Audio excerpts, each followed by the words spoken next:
The show is just such a powerful juggernaut in pop culture and like how it connects its fans to its contestants. And so I'm really proud to be a part of that in such a special way.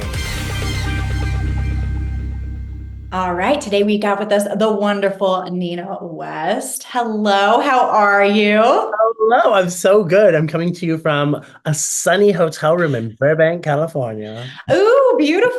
I would love to be there. I'm in Street Construction Center, Pittsburgh. So, equal vibes. Yeah. I love Pittsburgh. Yeah, yeah. Well, we love you too. I mean, it's the Midwest connection. Yes, it is. Now, I'm super excited to talk to you about everything that you've going on, especially right after All Stars 9. Such a fun season. I had so much fun watching it. Did you have fun watching it back? I will be honest with you, I haven't watched it. Really? So you're the No. kind of queen who's like, I'm not gonna watch myself on TV this season. I think I was this season. Yeah. Is it just Yeah, because you're so busy or like, no, I've been there, done that? it was, I think we were filming the movie Mhm. during All Stars airing. I was traveling. And so like to keep up with it, excuse me. Got a little frog in my throat, a little Burbank frog. Yeah. But to keep up with it, and I wasn't doing viewing parties. So like I wasn't so like I was working on Fridays most of the weekends. Like I was doing work with the choruses in Yeah. Seattle and in North and Cleveland and Gala. And so I also made a choice this season to celebrate and remember what I remembered of it. Yeah. Because what it's distilled down to wasn't necessarily how I remember it. And like season 11 for me was kind of like, oh, I didn't, or like just, I wanted to give myself the permission to enjoy the season in a different way that would better suit my mental health. Oh, So yeah. yeah. I love that. You're not the first person I've heard who's like, you know what? I just want to remember my memories, not how it gets edited down. So Well, it makes sense.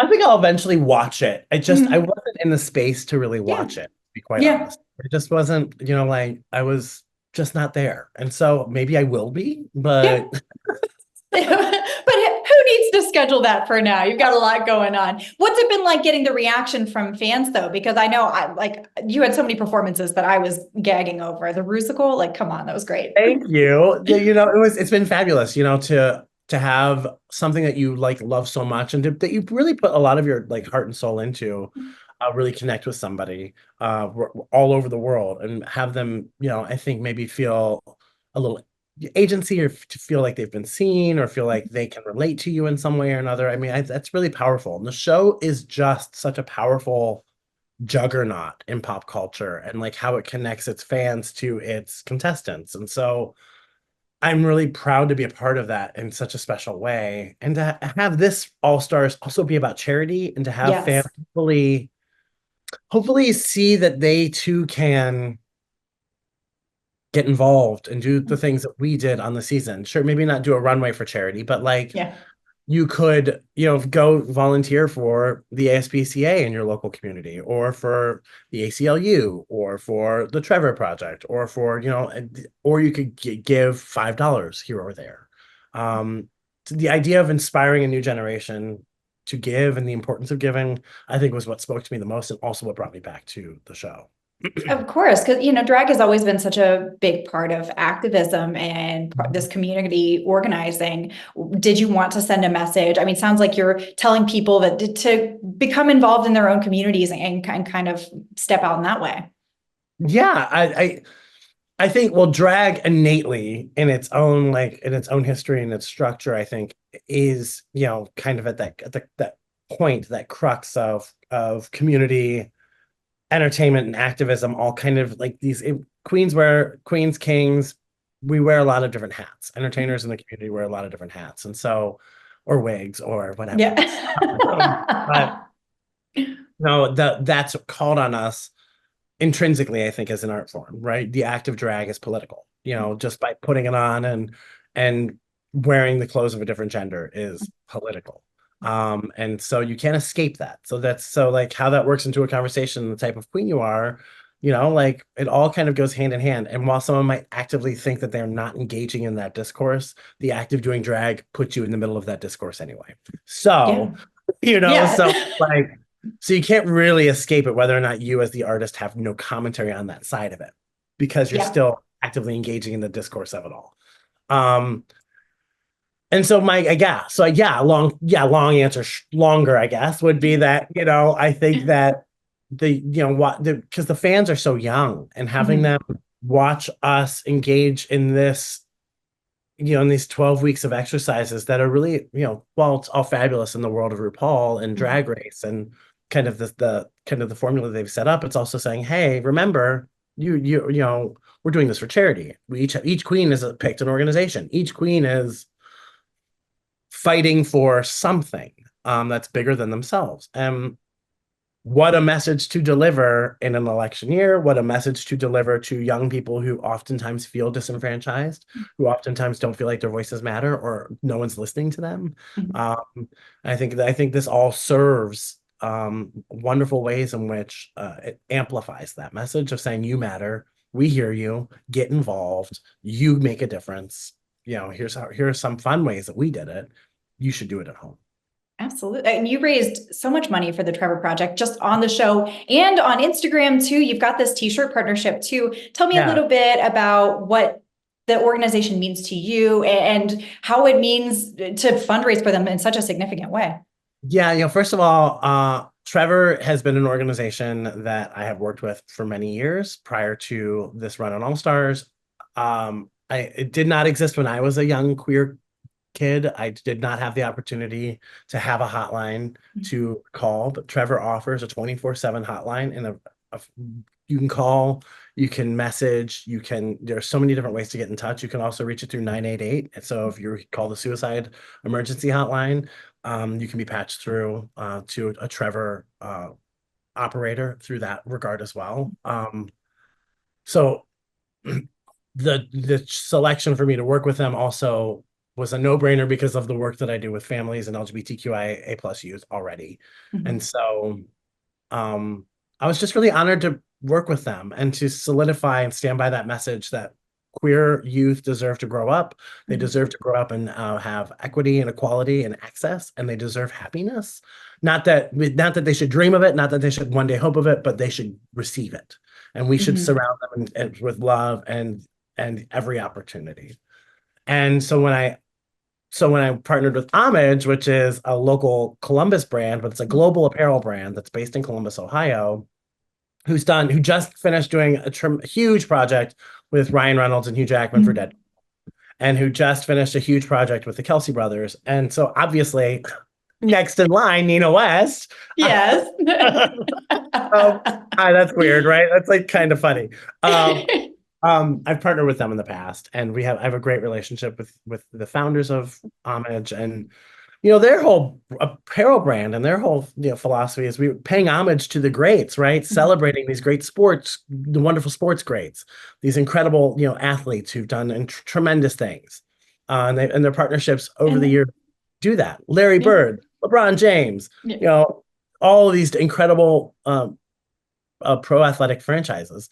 The fact that they said to me, we would be honored to celebrate and pay homage to the Trevor Project and have an opportunity for your fans and ours to buy a t-shirt and have 20% of the proceeds go to Trevor. They said yes, instantly. It was a text message exchange, and it was so fast. And says something about the work that Trevor does. It says something about the work that they do and who they are as a company. And I think it does say something about the work that I do and the work that I have done in the past to establish relationships that can help make a difference within our community. Absolutely. I am super excited for that partnership. And I'm also super excited. You've got a new EP out, The Very Queen, and it's so fun. Tell me about the inspiration behind that, putting it together. Okay, there's the Disney of it all, right? I mean, which you can't have Nina West without having some kind of conversation about my friends at Disney. So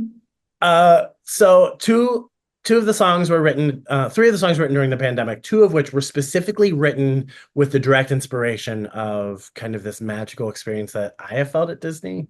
Mhm. Whether it's a parks or it's a film experience, or my friends who work there who tell me about like this wonderful project that they're working on, they're animating for, or whatever, Mhm. right? Like there's this magic and wonder that exists there. And so I really wanted to encapsulate that. And so the princess song is one of those songs, and Yeah. it's kind of this dream of what if Nina West was a princess? What would she be like?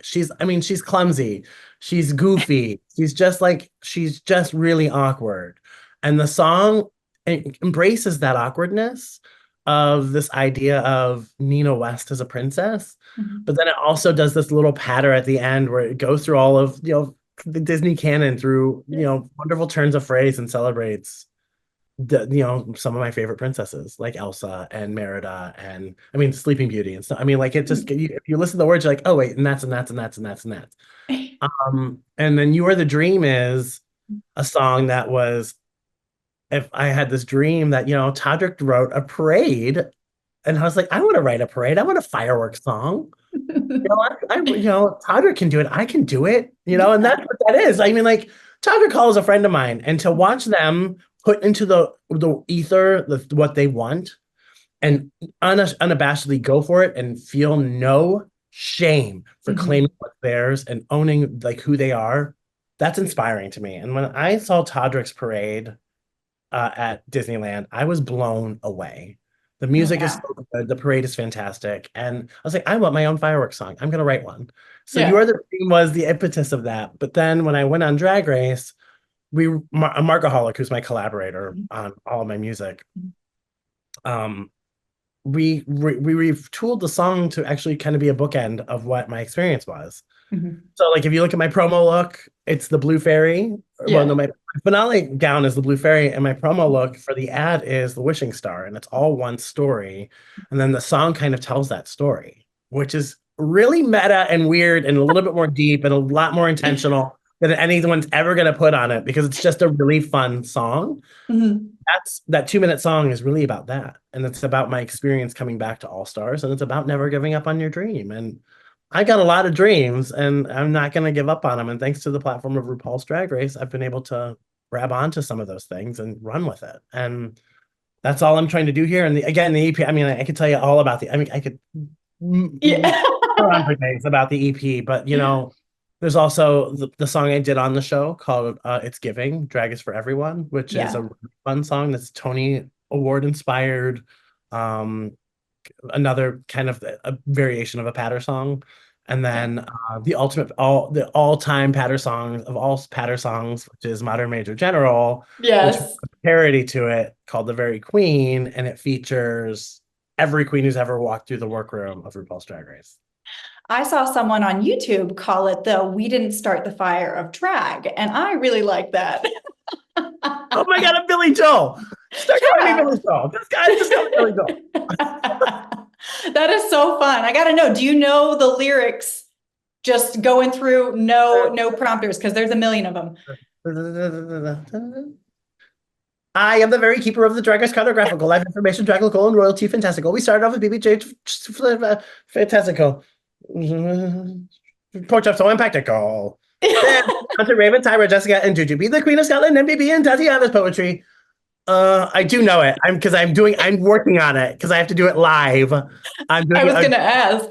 Oh my God, I'm touring a show. I wrote a brand new cabaret show, also Yes. The Very Queen, which is not, we're not going to be doing the EP as a performance. We're going to be doing a brand new cabaret show, but that song is in the show. And so to do it live is going to be challenging. A practice in breath control and memorization. Yeah. Yes.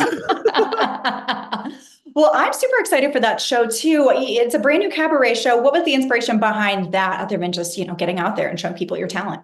Yeah, I wanted to write a show that was telling us a story of the very queens of my life, right? And what made me who I am. So it's a celebration of the women in my life. It's a lot of stories and anecdotes about some of the situations I've been, where Nina West came from. But more importantly, I think the powerful women who've led by example, who've inspired me as a young gay man to create the character of Nina West. And so that's really kind of what the show is in a nutshell. Oh, nutshell. But yeah. Yeah. Yeah. That sounds like a blast. I mean, you're doing all of this. I feel almost guilty asking you this question, but do you have like anything down the pipeline that you're like, I really want to get into that? Or is that just so crazy to even imagine right now?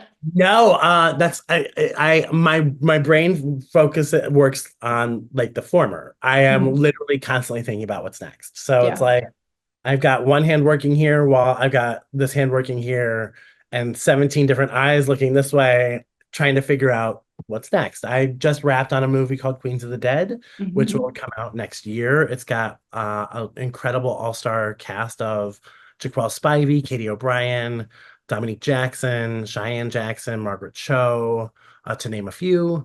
Um, Wow. and so that'll be coming out next year. We wrapped that this summer, like a week ago. I am touring with Maureen Peters at Drag Queen Christmas. We are coming Mhm. to the Pittsburgh area, I believe. Ooh. Um, so I'll be on tour from November through January, which will be really exciting.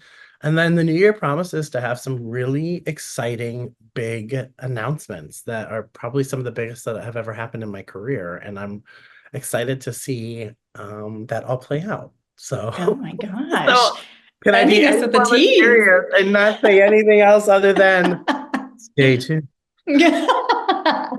I think that's perfect. Leave us wanting more, right? Well, thank you so much for talking with everything. Is there anything else that you wanted to bring up before I let you go? No, I just really appreciate your time. Thank you so Oh, of much for course. talking to me about all of the stuff and the EP and the t-shirt and All Stars. It just means a lot to me. So thank you. Oh, no, thank you. We love you and over here at Pop Culture. So I was like, Well, absolutely. I adore you and I love that Dolly in the background. So thank you. I knew you'd like that.